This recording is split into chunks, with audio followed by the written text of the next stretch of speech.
Hey Panda Nation, you are listening to the Inverted Gear podcast with your hosts Nelson and Hillary.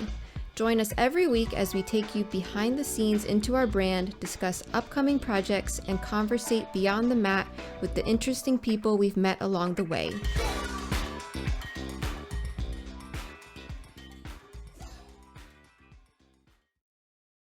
Hey Seymour, how are you? I'm fine, thanks, Nelson. Good to see you. And finally, we get to sort of kind of meet face to face, which we've talked a lot online, but Yeah, never. I mean we've been connecting with each other for a long time now.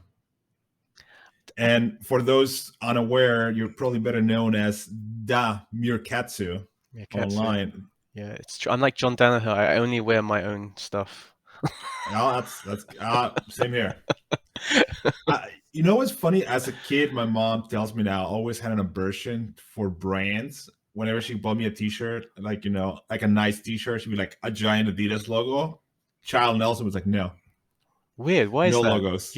You liked it plain. You just wanted it plain. Yeah, I like on branded stuff. I was like, You don't want to. if I'm You gonna wear a brand, it's gonna be maybe a it's because panda. I you knew. didn't want to show off or something like that. You didn't want to I stand have out. no idea. I was a weird child, so Hey, I'm not trying to get in my head of 5-year-old Nelson. I think the more you speak to people, you find out all of us jiu-jitsu people had weird childhoods.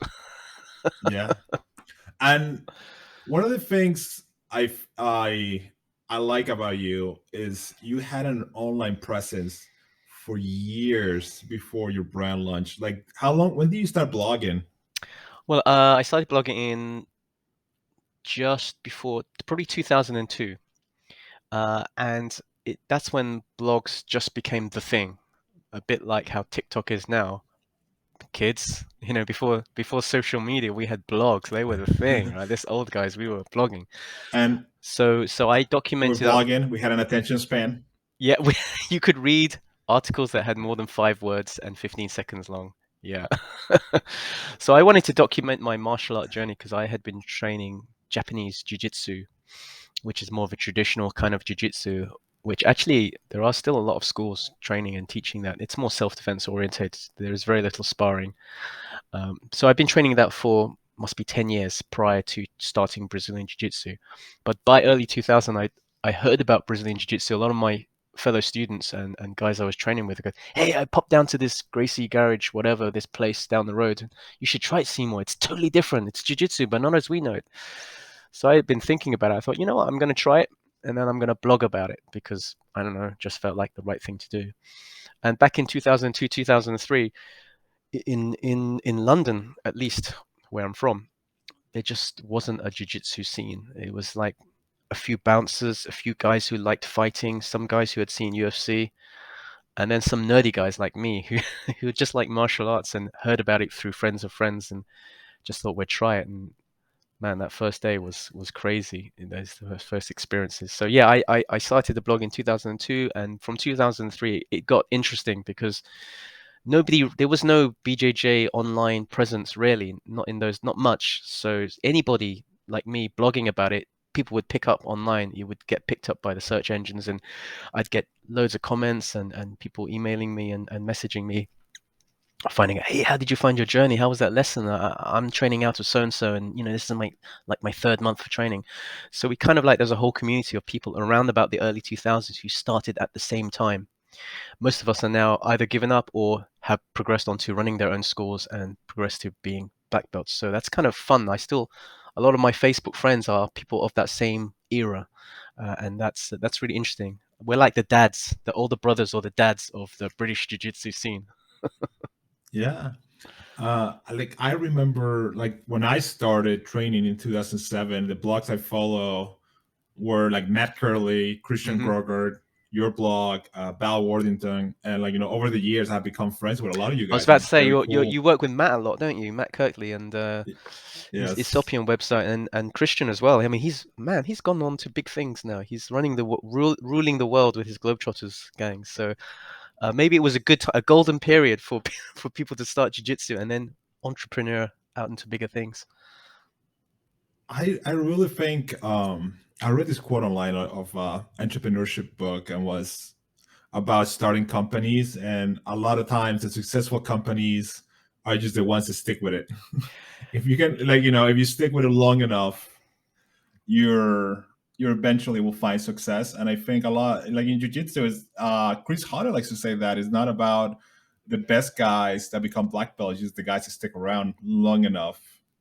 Man, what And an there's amazing guy definitely, Chris is. He comes yes, to London quite regularly, but I only met him first time last year, not last year, 2 years ago, and we've been friends ever since. And he is, wow, what an amazing guy, full of knowledge, but so fun as well. He's just real character, amazing. he's so fun. Have you had him on the show Yes, yet? he not yet. I have to get him scheduled, Got to. which I think I have to talk to his wife because Chris doesn't know his own schedule. One time he invited us. We were in California, so I messaged them and said, "Hey, Chris, we're in California. Would love to swing by your garage and visit his garage trainings." And he's like, "Yeah, come by, this and that." And then the morning of, we're driving up, and he messaged me. He's like, "I forgot. I'm on a plane to Oregon right now."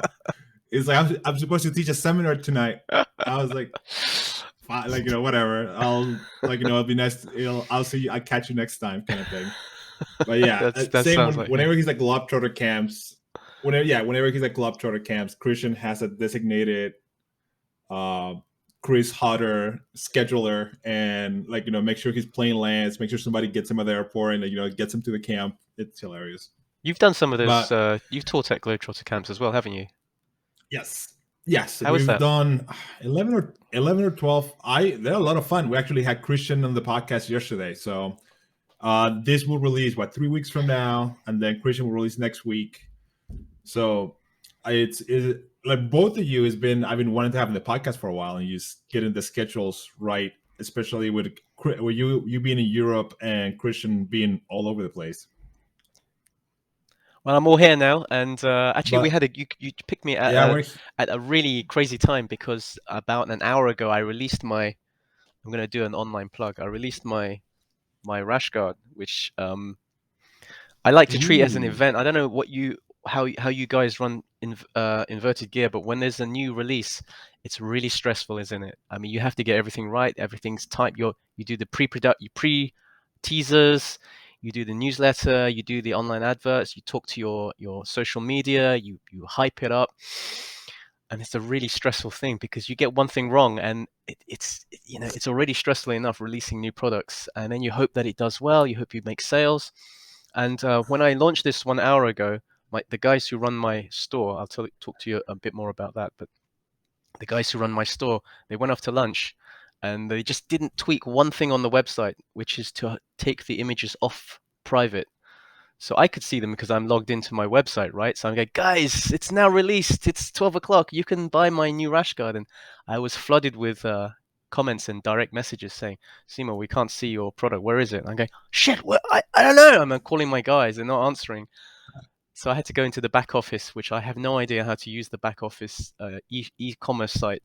I just clicked on various things and it took it off private. And I thought, oh my God, I hope I haven't fucked up the rest of the store. So anyway, it's yeah, available to get now. I've done that. I've done that plenty of times with gear releases, and like same thing.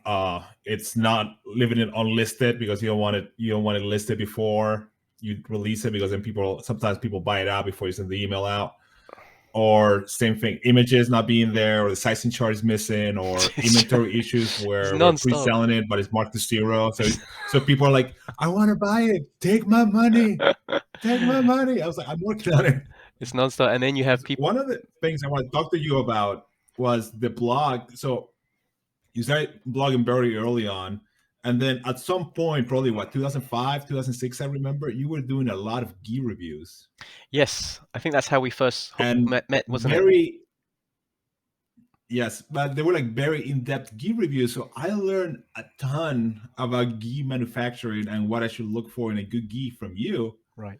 Before I started, inverted gear. So when I was getting gi samples, I would look at one of your gi reviews and look at your criteria that you looked at: the reinforcements, the cut, the patches, the material, blah blah blah. And that's how I decided what factory to go with. So you were very instrumental in my journey to where we are now. I had no idea. Interesting. Well, the reason I did the depth is because, so here's a small story, is that when I was a child, I was really obsessed with reading. First of all, it was car magazines.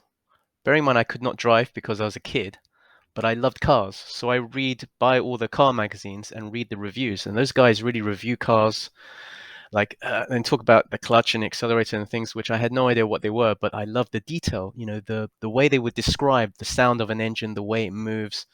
So I was really obsessed with that for many, many years. I would go to car shows and everything. And then later on, I moved on to getting obsessive about hi-fi. This was when vinyl was still a thing.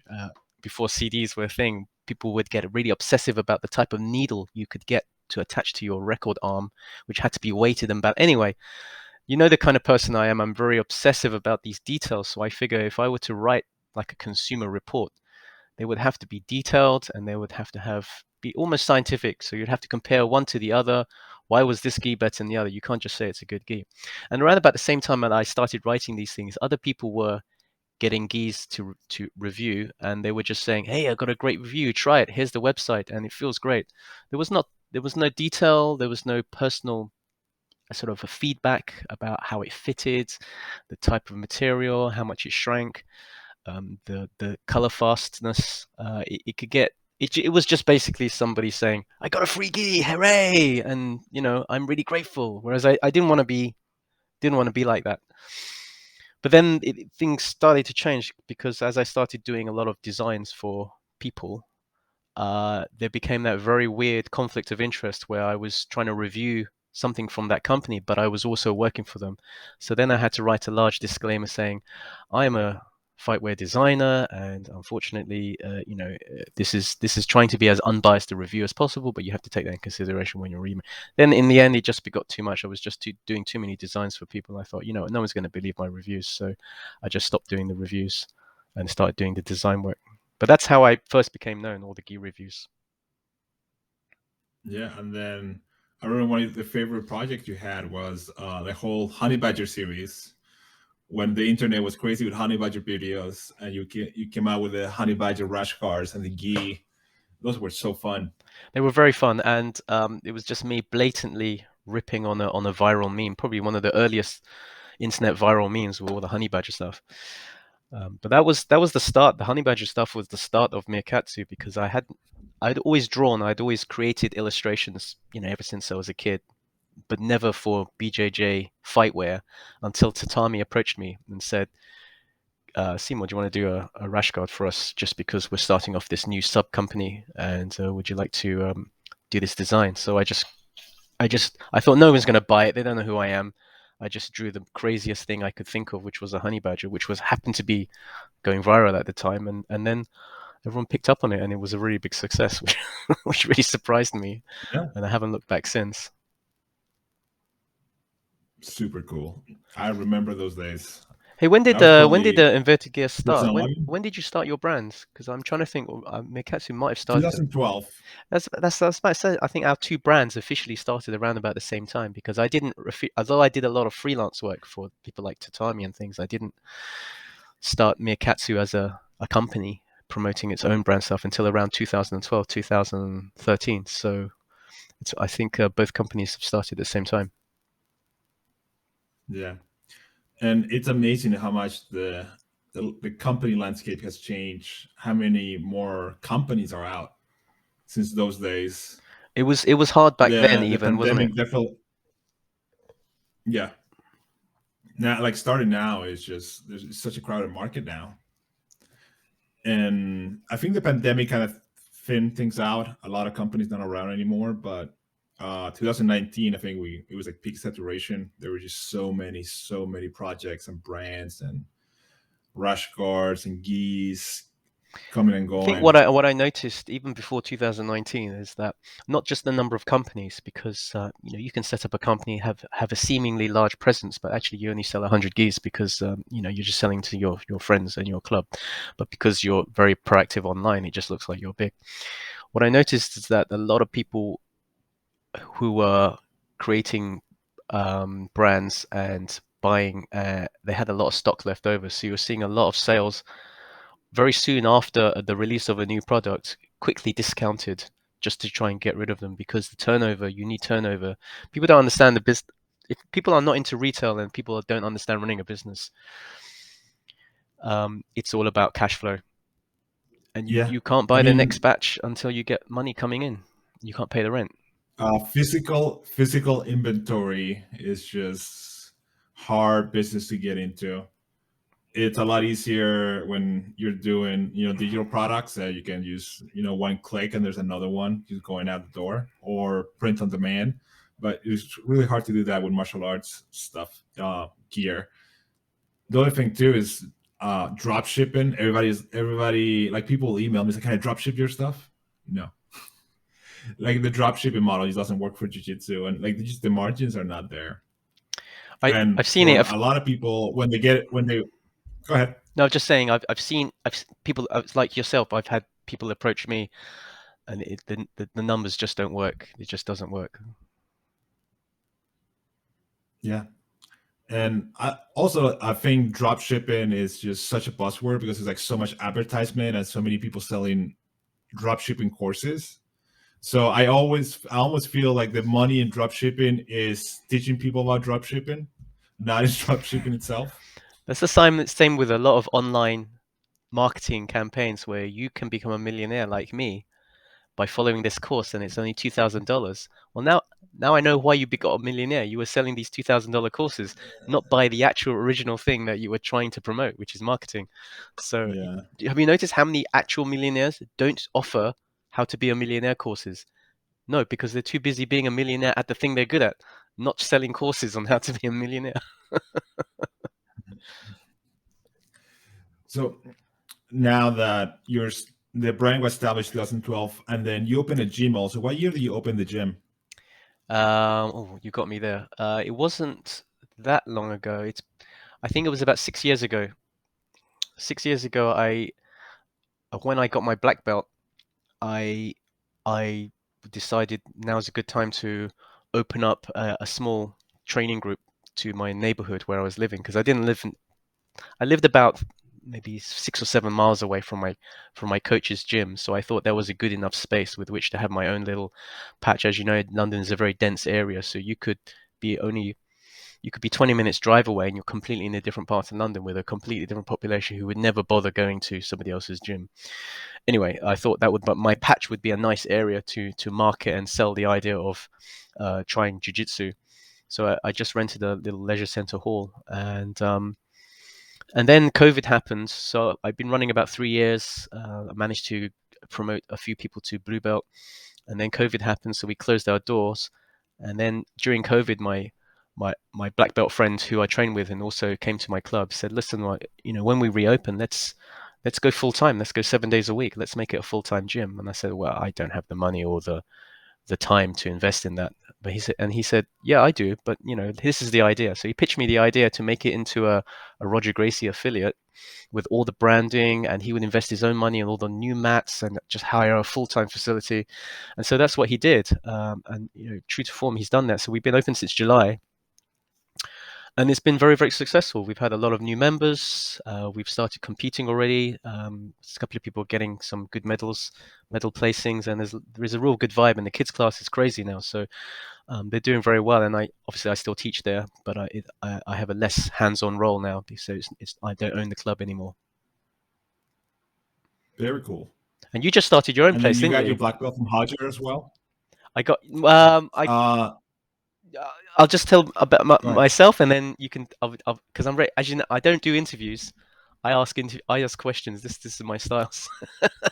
I very rarely answer questions. I just ask you guys what things. But yeah, no, I got my brown. See, my coach Nick Brooks is a black belt under Roger. So all the gradings we had were Roger and Mauricio, his father, would come down to oversee the gradings. So I got my purple, brown belt with Roger present. Although I always say Nick Brooks is my coach, and my lineage is through Nick Brooks. And then for my black belt, Roger was supposed to come, but he couldn't make it that day. So Mauricio came down. He's I think he's like an 8th or 9th degree black belt, so he's very, very senior. And so he technically graded me, but under the direction of Nick. And so it's kind of weird. And then Nick decided not to be part of the affiliation anymore. He went independent. So it's kind of ironic that my club, the one that I started, but I'm now a part of with my partner, we've gone back to the Roger Gracie affiliation. So, the circle in the UK is very small. We have Gracie Barra, we have Roger Gracie, we have Carlson Gracie, and then a few independents who started a while ago. But the three powerhouses are Gracie Barra, Roger Gracie, and Carlson Gracie. They're the ones who always send big teams to the competitions in the UK and are spreading out to Europe as well. So it's very hard to. My point being, it's very hard to move away from these spheres of influence, whatever you try and do in the Brazilian Jiu-Jitsu world here in the UK. But yeah, I was curious about you. You just started your own pace. Is it full time now, or well, what's the deal? So the gym will be open in December. I get the space we're using will be ready for us in next week. It used to have Olympic weightlifting gym. The place is my friend John and Chloe's. It's called Mobility Doc. It's a PT practice, and that's where I would go every time I got injured doing jiu-jitsu. And they treat a lot of the local jiu-jitsu people. Plus, they do they work with a lot of athletes. And John was really into weightlifting and had a partner, and they had a weightlifting gym in the basement, which COVID killed. So when we started looking for a space, I really like the location. I asked, I said, hey, like, what's going on with the basement? I don't see anybody down there anymore. And then he told me, hey, like, yeah, we're going to get rid of the gym, blah, blah, blah. And then I was like, hey, like, I'm looking for a place for a jiu-jitsu gym. That's pretty good space downstairs. I think it will work. So we partnered up. Signs are going up this week. Mats are showing up, I think, in 2 weeks. So as soon as the mats come in, we'll open the doors. But with the chain of supply, the supply chain issues everywhere, I'm not sure when the mats are going to come in. The order is in since I think September. So just waiting for, we ordered 2 Fuji mats. So we're just waiting for the mats to arrive at the Fuji mats facility, and then they're going to get shipped to Pennsylvania. And what are you doing once we're open? I was just saying, how are you getting members? Are you just going to advertise and? So there's the area we are in is very interesting, where there's 2 10 Planet schools. They're doing really well. Both of them have over 150 members. Ooh, wow. And then there's 3 other schools that do both gi and no gi, and they're keep leaning more towards no gi. And like the school I was going to here is, I would have issues because I would go to like the gi class, because I would train my no gi with the 10 Planet guys, and I would go to a gi class, and whoever was teaching would start showing like no gi stuff and like leg entanglements, or sometimes we teach without putting the gi on because they just really like doing no gi. And I'm like, hey, I train gi once a week. Can we do gi stuff? And a lot of people felt that way. A lot of people voiced that opinion to me. A lot of people asked me, it's like, hey, you and Hillary have black belts. Why didn't you open a school? And that's one of the reasons we're opening the school. And we're going to be like 90% gi in the schedule, because the area has like really good no-gi training with the 10 Planet guys. Probably one of the better 10 Planet gyms in the country. That's where Grace Gondrum and John Blank, Thor Zach, are. There's a bunch of, there's some, Zach Maslany and JM Holland are the owners. And like both of them, like super high level, and they have like some super good up and coming, like, blue, purple, brown belts. So it's a really fun room to go to if you want to get your no-gi training in. I've been helping out a little bit on Sundays. I've been showing up for the competition class when these guys are getting ready for Abu Dhabi, and then doing a lot of wrestling and scrambling with these young guys, and then feeling my age the next day. And so as soon as we're open, big emphasis on the gi program, big emphasis on fundamentals. We're going to have fundamental classes every day, both morning and afternoon. Matt Kirkley, who will be joining us. He's going to be like a full-time manager for the gym, and he'll be teaching some of the classes. And he's like a web magician, so he's going to do the website and the student software and like all that back end stuff that I don't want to be bothered with. And we've been having a lot of conversations about curriculum and how we're going to run the fundamentals class, how we're going to run the advanced class. and just really digging a lot of the sports science, nerdy stuff we want to use in order to teach jiu-jitsu better. And advertisement wise, like, I think there's a lot of word of mouth already, and I have like at least 20 people that have like reached out that they want to come train as soon as we open. And then after that is, just social media. We have a pretty large online presence within Vertigear already, so I think that's going to help get the word out from the gym.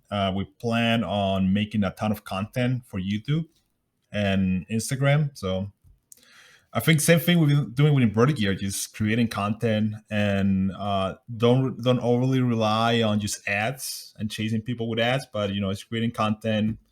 A lot of we plan on filming a lot of what's going to go in the fundamentals program, and just sharing that stuff online anyway. So that's the plan. Perfect.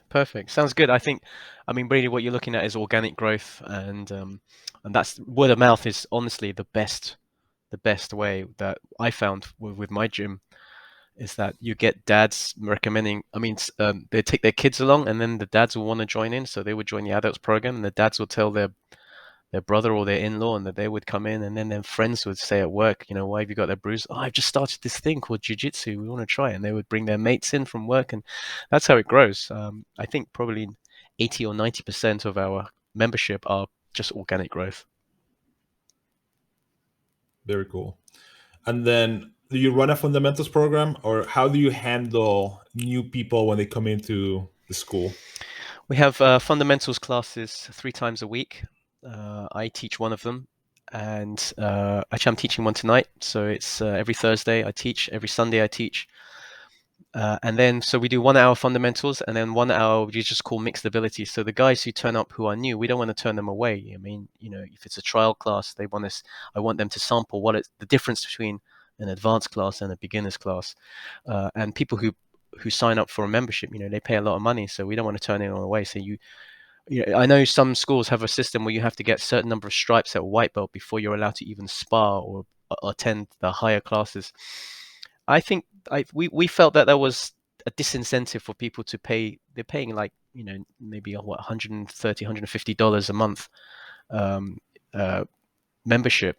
We want them to just join any class they want. If they want to come to the fundamentals, we encourage them. That's really where you're going to learn the most.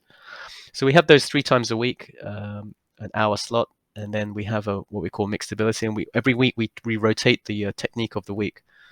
We have 3 different instructors. So it's myself, my partner Sandeep, and Wayne.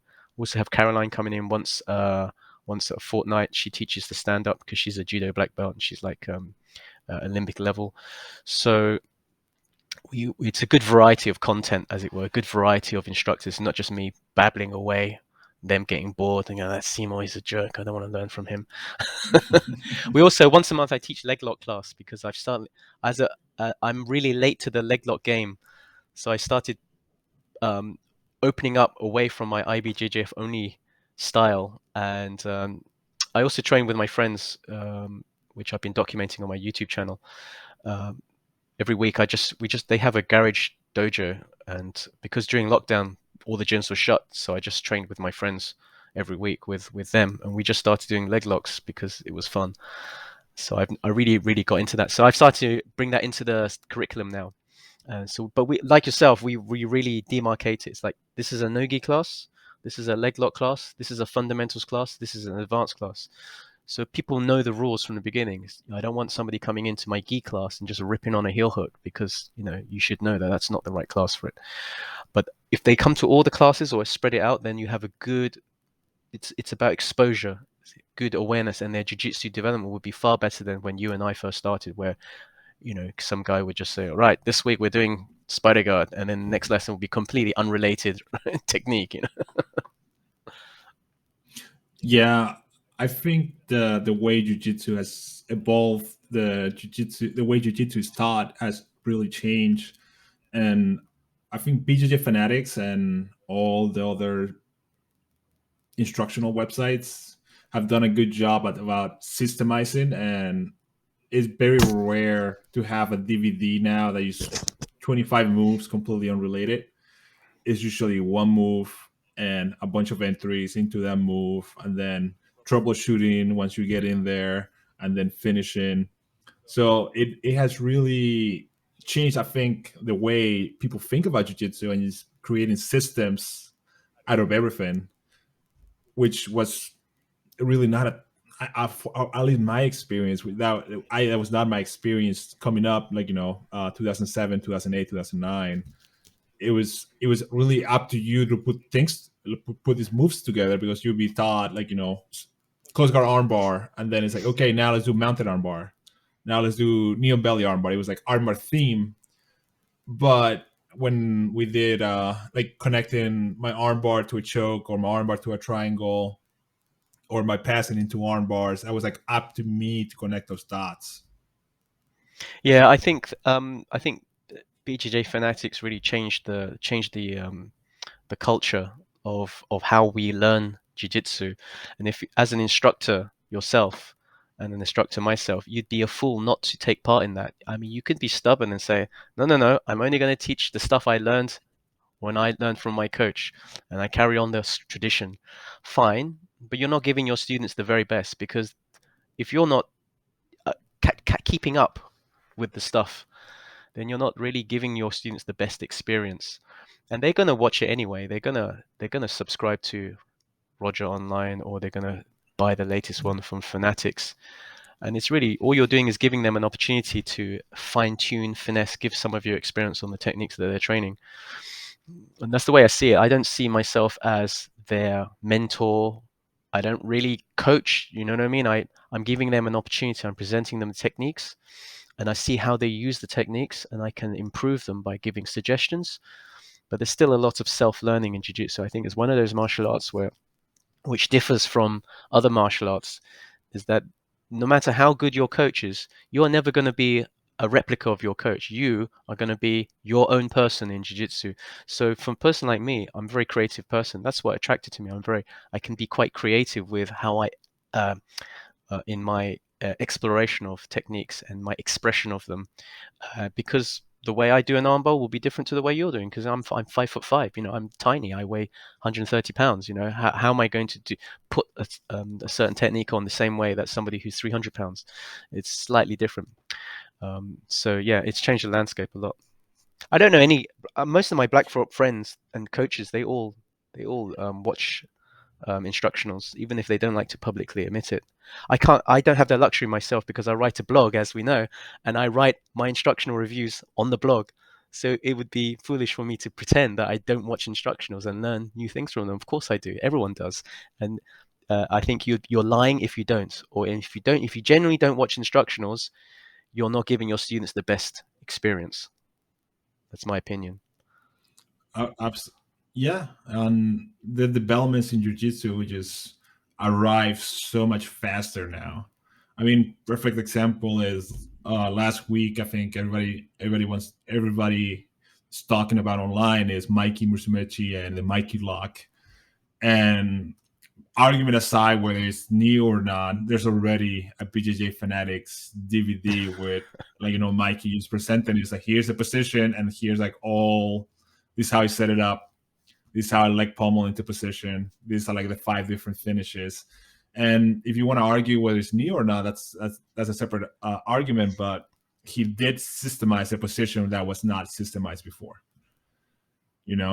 And it's fascinating that now anybody can just buy this thing and, like, add this tool to the arsenal, which, like, such a level of detail. Because I remember when, like, 2007, for example, I wanted to learn deep half guard as like a blue belt. 2008 as a blue belt, I had to go find YouTube matches or borrow VHS tapes and find, like, Wilson Hayes doing deep half guard sweeps, and just, like, frame by frame try to figure out what his grips were and what his hips were doing, and try to replicate that. Now I can buy a deep half guard DVD from, like, Jake McKenzie or something, and, like, have, like, very detailed instruction on 7 different sweeps and 4 back takes and all the variations within that system. And, like, that was not a thing 10 years ago. By the way, you did we spoke once, and you released a instructional yourself, didn't you? And It was very detailed. I love the way you break it down, but I must admit, it's been years since I looked at it, so I forgot what No worries. the content It, was. so a lot of it, it was the It theme was was passing. like It was the isolating a folded lip. pass, wasn't it? Yeah, a lot of it was the folding pass, and then Yeah. a little bit into takedowns. Yeah, folded But it pass was like obviously I use. isolation. Folding pass I use. Yes, But that was I'd never seen anyone break it down I that think much. I think it's super underutilized, and is fascinating, and for especially against the modern like open guards, and everybody's doing all this like very intricate upside downs and spin behind you, and between like berimbolos and matrix back takes, or like backside 50-50, or like leg entanglements. If I can get you like sideways and your hip smash on the ground, you're not doing any of that. So I definitely think it's something important to do. And I remember like 2 years ago, Andre Galbao did a seminar in Pennsylvania. I went to the seminar, and he shows something from the De La Riva, a few like series from the De La Riva. And one of the details he showed was when they did De La Riva, they would not put the foot inside anymore, because everybody at Atos got so good at folding passes that if you did that, you got folding pass right away. So he would put like the foot outside of the hip so you could not get folded pass while you had De La Riva. So like I was like, well, I'm on the right track if they completely change the De La Riva game to stop this one pass. And I like, that was what, almost 4 years ago. It was right before the previous Abu Dhabi. I was thinking it might have been 2 Abu Dhabis ago. I think it was like 4 years ago. And still, like, I do folding passes. People still, one, putting the legs in a position where I can fold them very easily, and two, still don't know how to defend once they get folded. And it's almost like a cheat code for me. I'm like, okay, like, you don't get to play guard. Well, it's time for you to re-release the 2021 edition and put it on BJJ Fanatics, Nelson. I think Why not? we might have to do it. We might have to do it. I work on it a lot, and it is something like now going to the curriculum for when we open the school is what are like, what are the passing styles we're going to go over, and like, make it part, like, we might even make, I really think it's such an important technique that it's definitely going to be in the fundamentals program. Like, the most basic one is going to be part of the fundamentals program.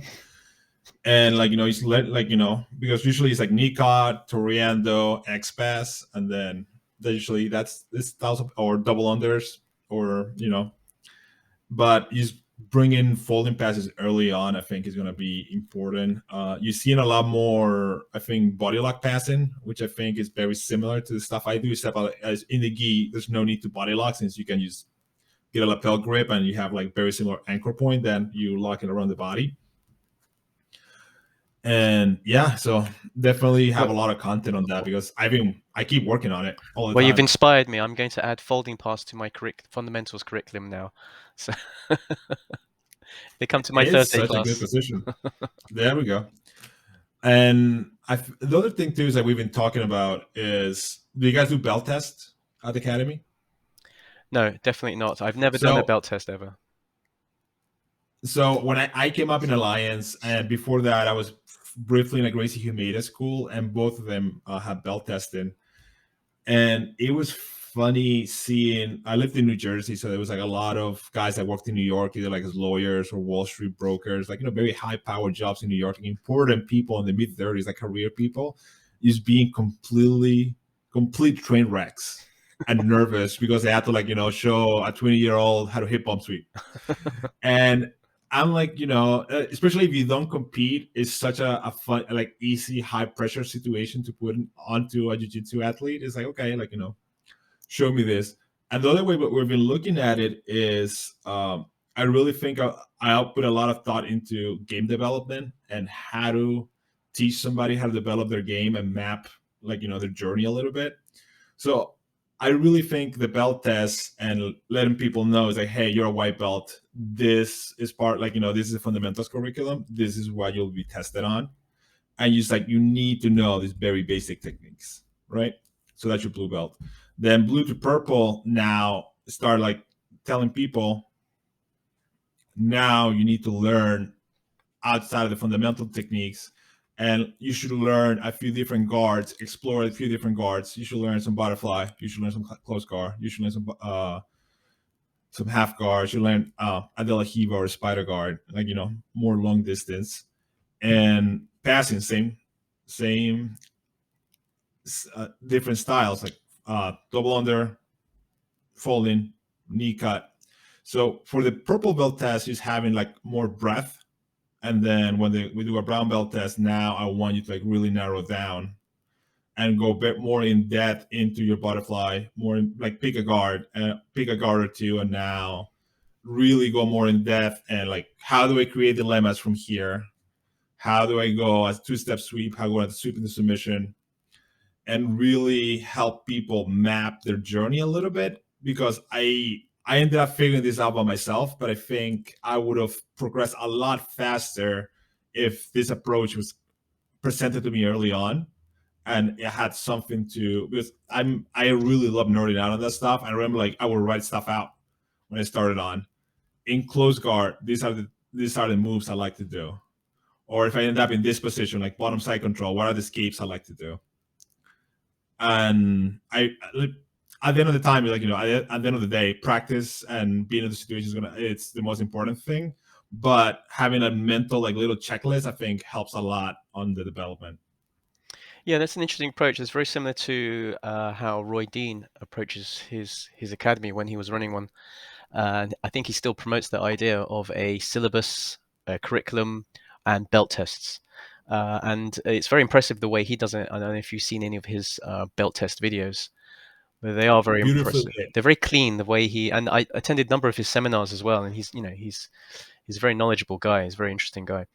I mean, I can only comment from my own development. None of the coaches I experienced had any of that intention. It was just you got your blue belt when you were ready, and but they would often roll with me on a regular basis, so I would get almost like a personalized feedback. So, for example, my close guard was very good at white belt, and my instructor was saying, "Seymour, you got to open up now. Try some half guard. Try some spider guard. Try some." So that in a way, he gave me my own curriculum. So for the next 6 months, I would work on that, and then at purple belt, my instructor would say, "Listen, you haven't tried any leg locks. Try some leg locks, because at brown belt you're going to have to use them for under IBJJF rules." So at each stage he would give me good feedback.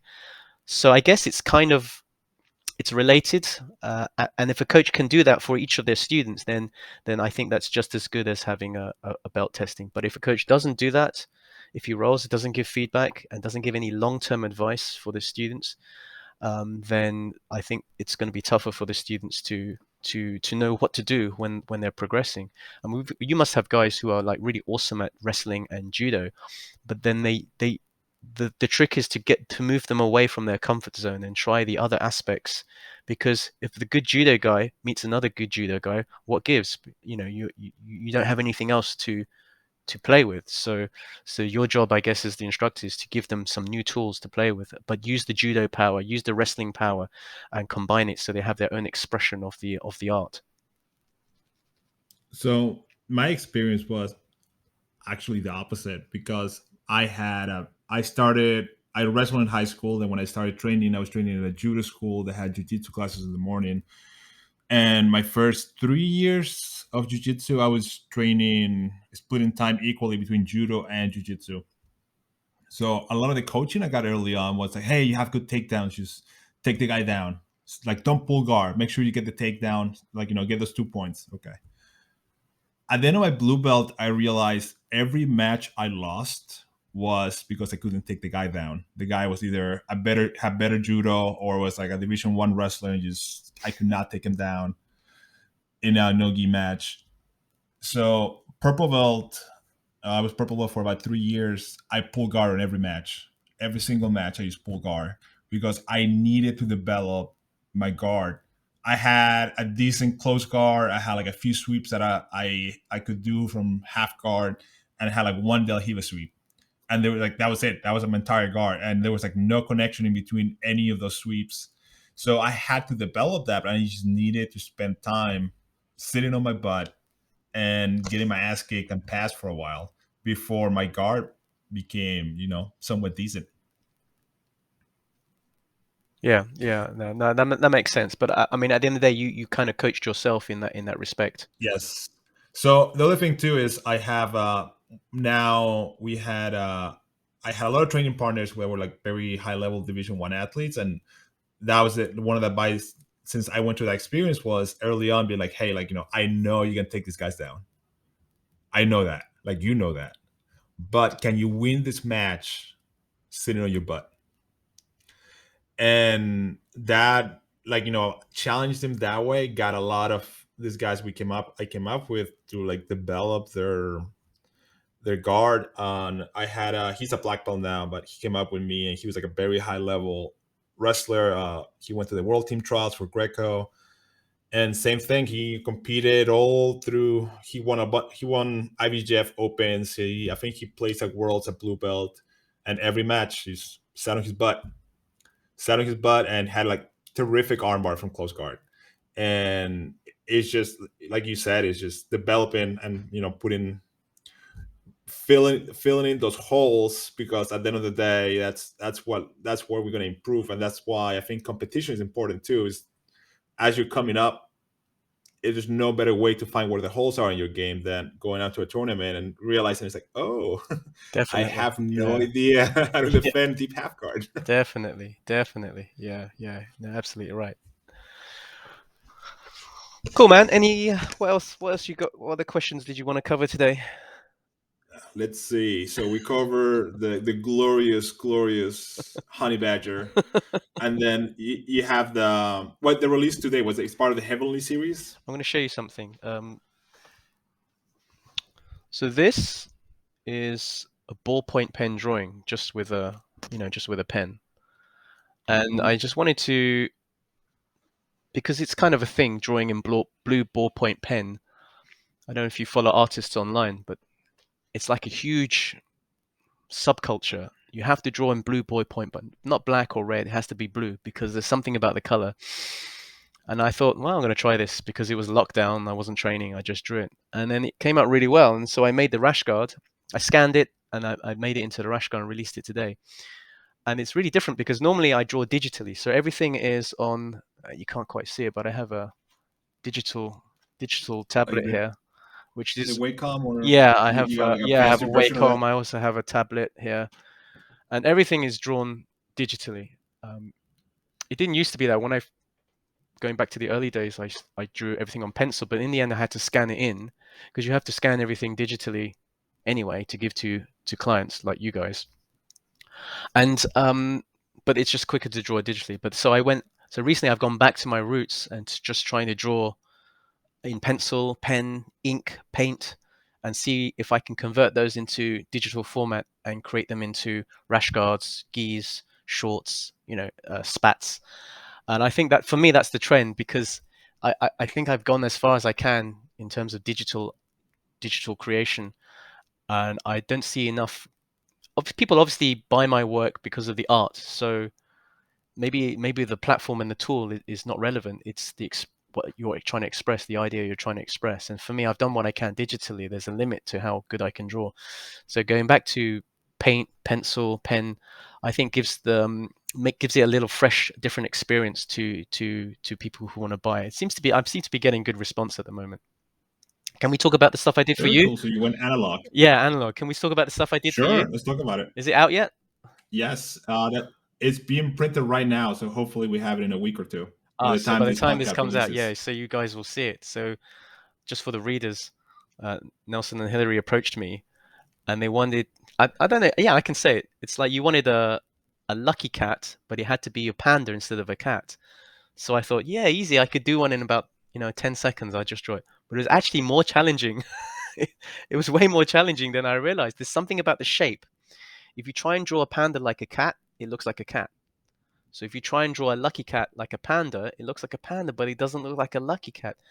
Man, I spent many evenings fine-tuning the proportions of the head and the body and the little waving hand. And then there was the gi, and then I had to orientate his head. Like it took, I can show you I don't know where it's on my tablet, but it was quite, I thought, you guys know what you're doing. You knew It was going to be a real difficult one to draw. I thought I said I have the right guy. I I have the right guy for this. I wouldn't say it was difficult. It was just I wanted it to be really perfect for you guys. I don't have it on my tablet. I put it onto my computer, but I just wanted to do a good We'll add it job to the for show you. notes. I just wanted to do a really good job because this is like inverted gear. This is like I mean, you must be proud, by the way, of how your brand is at the moment in the whole pantheon of jiu-jitsu gear. It's an instantly recognized brand, and I knew that It's if pretty crazy. I mean, I've at this point, I got at least 20 emails or private messages with people like, "Look at my tattoo," and they're like, they have the tattoo the panda on them, and it's like, wow. Like I don't have the upside down panda tattoo yet, but it's pretty funny. And yeah, like I never expected it when we started. I just wanted to make some side cash to like supplement my income as a jiu-jitsu instructor. And then when we got that first batch of geese and sold it, like, within a week, and had to order more, I was like, okay, maybe this is a business and I should treat it as such. so you hadn't done any business studies before. You just went into this almost with eyes closed. I read a lot of books. Right. So I read a lot of books. I took grand total of one business class in university, college. I took a business management class, and the professor was great, but my major was adult fitness, and I was going to get a master's degree in kinesiology. Like that was the plan. I wanted to be a strength coach. And yeah, I took a semester off. I took a year off. Yeah, it was a year off to just work and save up money because I was paying my way through school. My parents were helping me, and I was paying semester by semester. My parents were trying to steer me away from getting student loans, and I thank them for that every day. Mm. And the last semester, I had money saved up, and the money was just enough to buy 100 geese from Pakistan. Wow, that was the start. Just 100 geese. You didn't even know the supply. You just took a bet. Yeah, the supplier, and to this day, we're still working with Oh, him. really? That's wonderful. 10 years later. You lucked out. And it's funny because like he was a very small factory when we started, and as the orders got bigger, his factory got bigger, and like he would send me pictures like holding a sledgehammer, taking a wall down so he could fit more machines in. I think you lucked out because I remember And, when I reviewed your gi, it was probably your second model or something like that, and it was really good quality. yeah, his second batch. Really good quality. Yeah, it stood out. I reached out to 10 factories. I think 6 of them didn't even get back to me or told me my order was too small. I didn't meet their minimum order quantity because we wanted 100 geese. Some companies it's like no less than 200 or 500 at that time. And I got 4 samples, and then 2 of them stood out, and then we went with the one we're still working with. I remember one guy fixed our logo, and then we got it's like, yeah, your panda was upside down, so I fixed it for you. Seriously? Yeah, and so the embroidery was like facing the other way. It looks like the panda is doing a pull up. It looks like the hang on. That should be like a limited edition, like Easter egg gi. Every 100 customer gets the wrong version logo, and they go, "Yeah, I got the not inverted panda." Yeah, we had to release it for like April Fools or something. That's crazy. And yeah, I mean, that's how we started. And my wife is a graphic designer. At the time we were dating, and she asked me, she's like, "Hey, you gonna take a look at your design files?" I was like, "Sure." And then she took a look at them. She's like, "Who made these? These are a mess." He's like, why are you using Photoshop instead of Illustrator?" I was like, "I don't know. Like, one of the guys from the academy did me a favor." And she asked me, like, "How many samples are you going through?" I was like, "A lot, because they don't get it." She's like, "Yeah, because it's a mess." So I was like, "Do you want to work for Inverted Gear?" She's like, "Sure."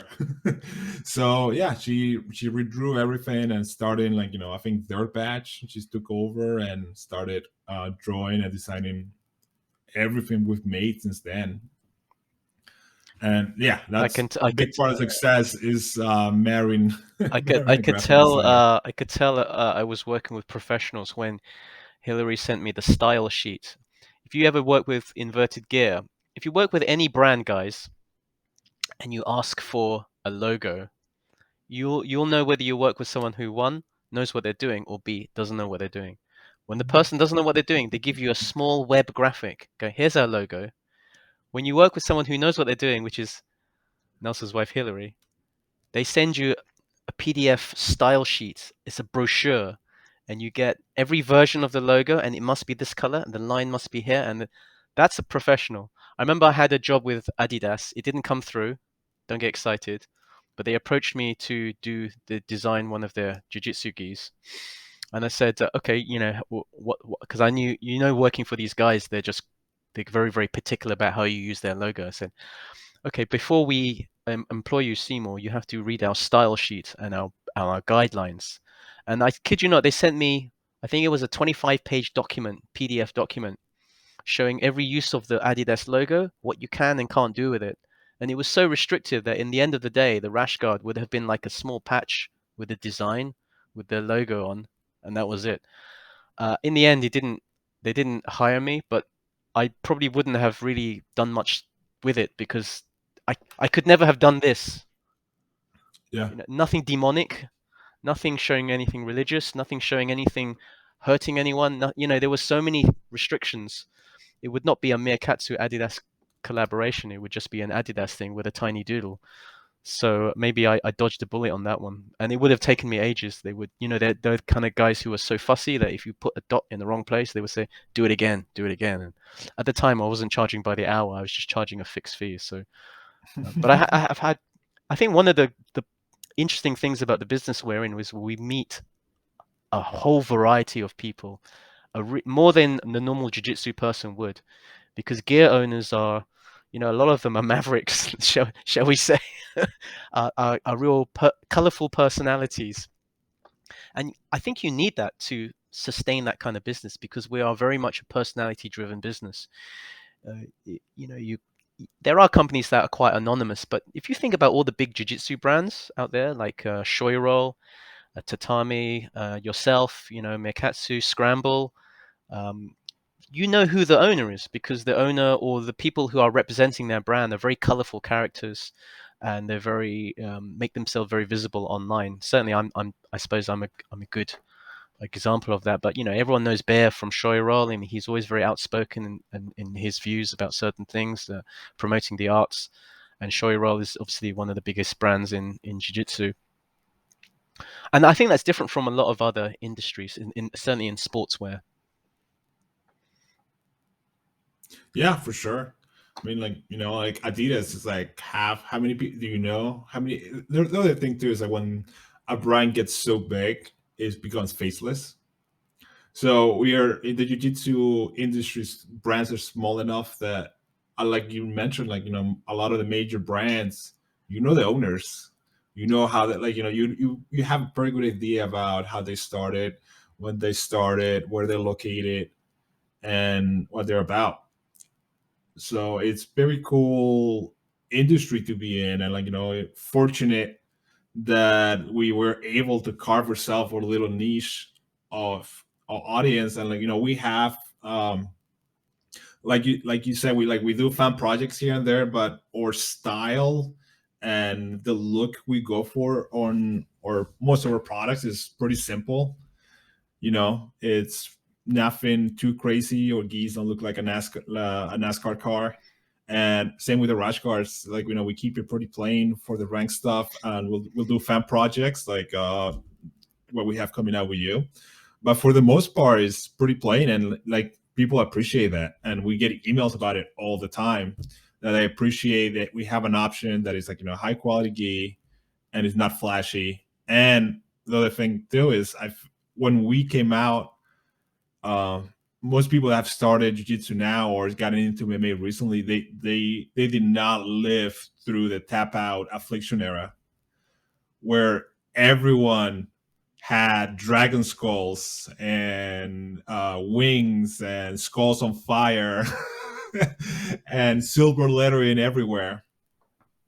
It was a crazy era of heavy metal style. I mean, I have to say the artwork is very good. If you're an artist that specializes in that kind of thing, that heavy rock, that doom metal style of artwork, my hat's off to you, because it's very hard to draw that kind of thing. I tried it myself, and I'm not very good at that kind of style, which is probably good, because if I was known for that kind of style, I would be out of fashion now. I wouldn't be able to sell anything. So I'm happy to go with Japanese cute. Japanese cute, yeah.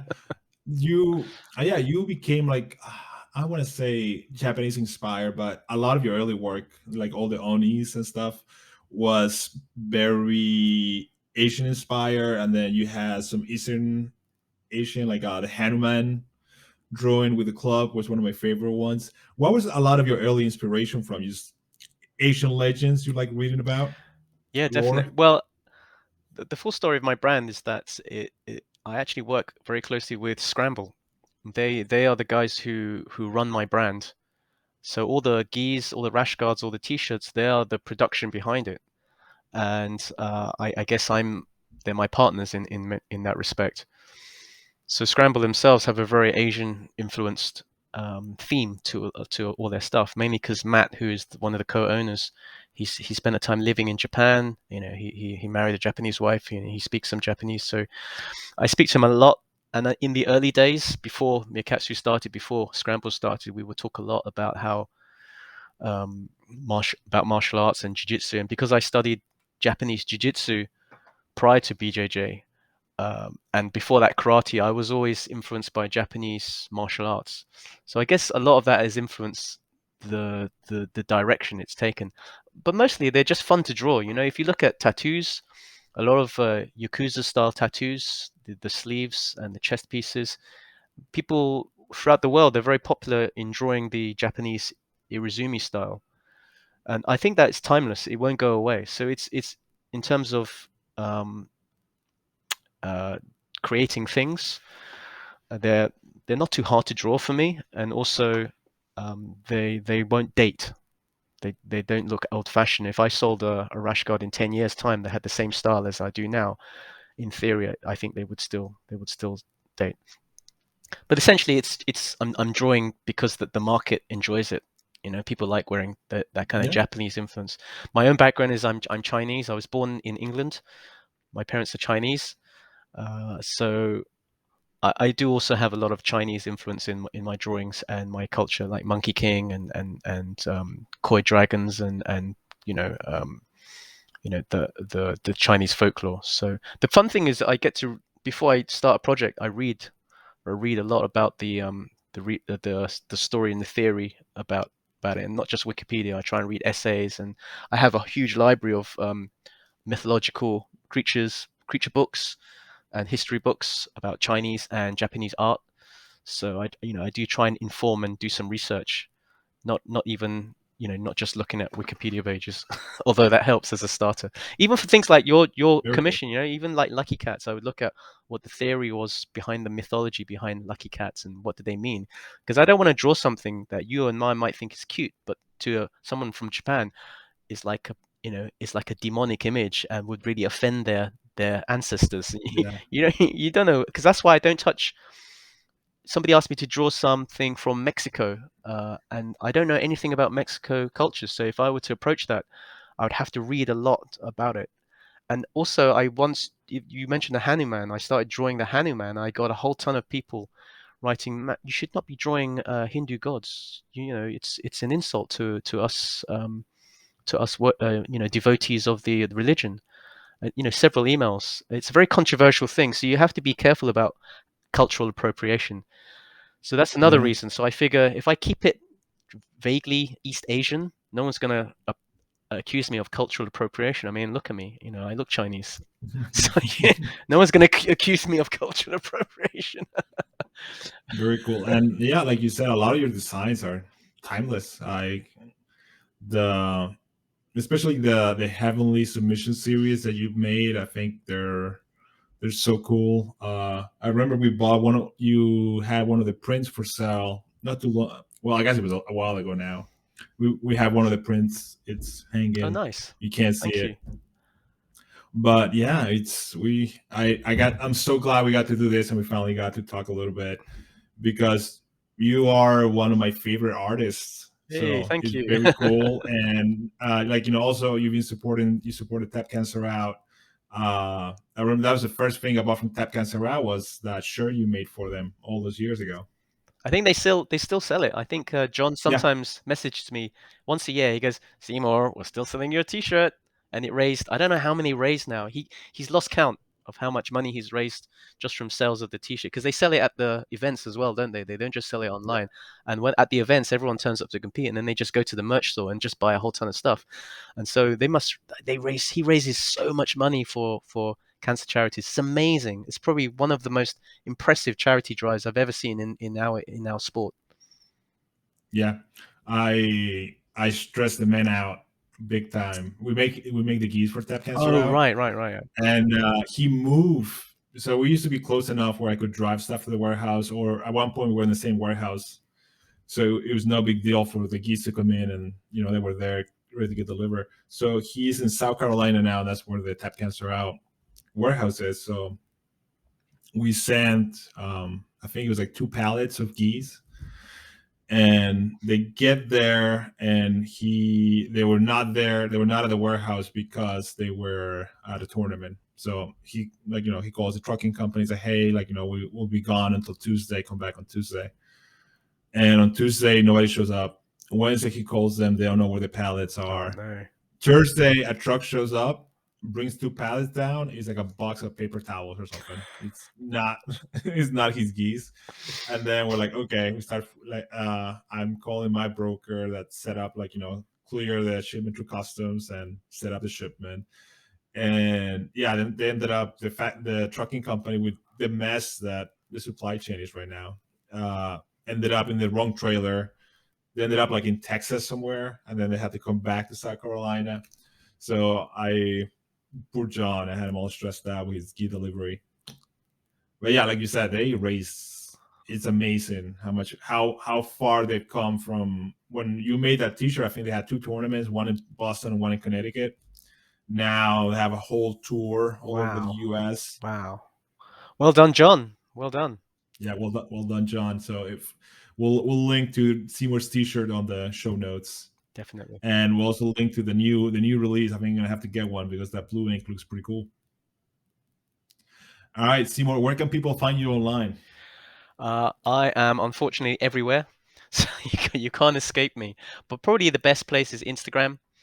Instagram, just at Miyakatsu. I'm very active there. And if you have questions, you can DM me on Instagram. And if I ignore you, don't take it personally, because some people do. If I ignore them, they get really angry. It's not personal. I'm just very busy. And obviously Facebook, Miyakatsu. But the main website, just miyakatsu.com. And Nelson, thank you very much for the opportunity. It's been a pleasure to finally talk to you face to face, albeit digitally. Yes, and we'll have to do it in London soon. Yeah, or if I come to your place, I'd love to train at your new facility. It sounds amazing. Yes, it would be awesome. Thank you, Seymour. Thank you, sir. All the best. Cheers, mate.